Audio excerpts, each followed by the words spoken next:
Around 400,000 students in Singapore 12 years old and above will progressively get their COVID-19 vaccinations from today. A very good afternoon. I'm Haryanto Diman coming to you live from the Straits Times newsroom.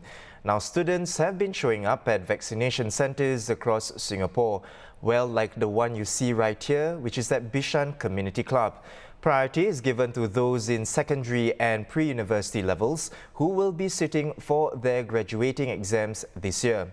All eligible students aged 12 and above will receive an SMS with details on how to book a vaccination appointment. About 52,000 have gotten these SMSs, and as at last night, more than half have booked their slots. Over the next 2 weeks, invitations will be extended to other full-time students, including those in madrasas and special education schools.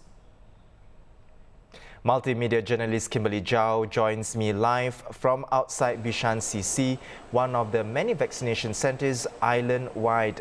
Hi Kim. Kim, you've been there for a couple of hours. Do you see a lot of students arriving to get their first doses?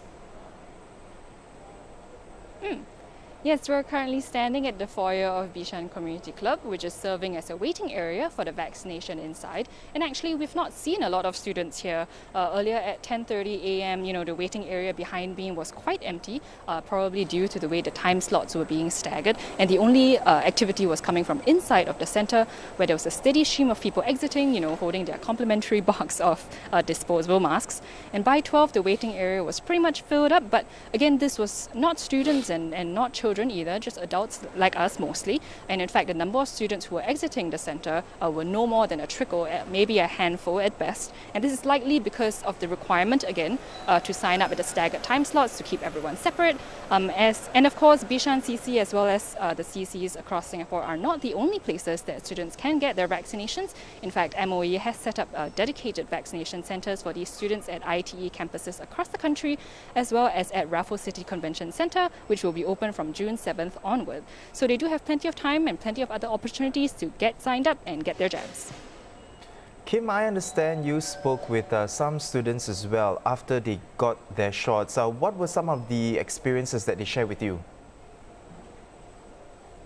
Yes, we did speak to a lot of the students and we asked them, about their process today, from registration to jab, what was it like? And it was described to be, very fast, very efficient. Some of them described, being in and out in under an hour, and that includes the 30-minute time that they had to sit for observation. And from registration all the way to the jab itself, the flow was described to be very smooth, very organized, with one even saying that he missed his appointment early in the morning, and he came down and the centre managed to accommodate and give him a later slot in the afternoon. And as for the jab itself, many of them described having no pain in spite of their fear of needles, and they described either being distracted, or they had a very experienced professional healthcare worker administered a shot for them, so they felt no pain. And all of them reported knowing all the side effects that they might potentially face, but they felt that it was very much worth it in the benefits of public health. And we also spoke to the students about why they decided to get motivated. Oh, my apologies. They spoke to the students about why they decided to get their vaccinations, and this is what they had to say. As a student taking A-levels this year, it's actually quite worrying because we will never know when will they conduct another full HPL, and so if everyone can get vaccinated, I think we can actually get what we are supposed, we can take the national exam smoothly. Since they provided it, and then I feel like there's no harm taking it, so might as well. Applying process was very easy. I just had to click the link on the message that they sent to my mom, and then we can book for 2 vaccinations. After the Prime Minister released the press statement, the next day, I think around 12 a.m, I got a text from my dad that said oh, you have a vaccination appointment to book for. Then we just decided, just get it over and done with and just book it on the first day when it's available.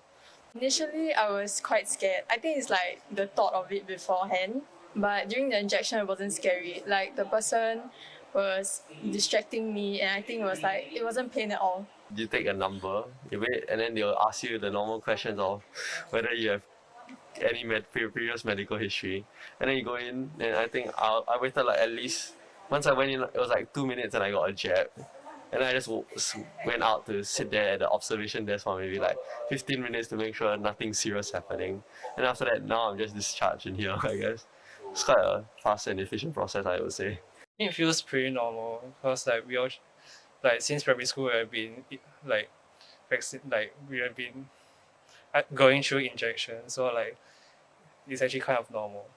I've heard of the side effects, like I'll have some maybe fever and my arms will sore, but what can be more important than our own health and to control the situation?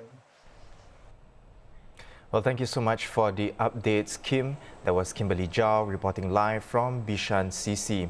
Once again, I'm Haryanto Diman and I'll be back later to give you more details on this ongoing vaccination exercise. Do remember to tune in to the big story at 5:30 p.m. We'll see you then.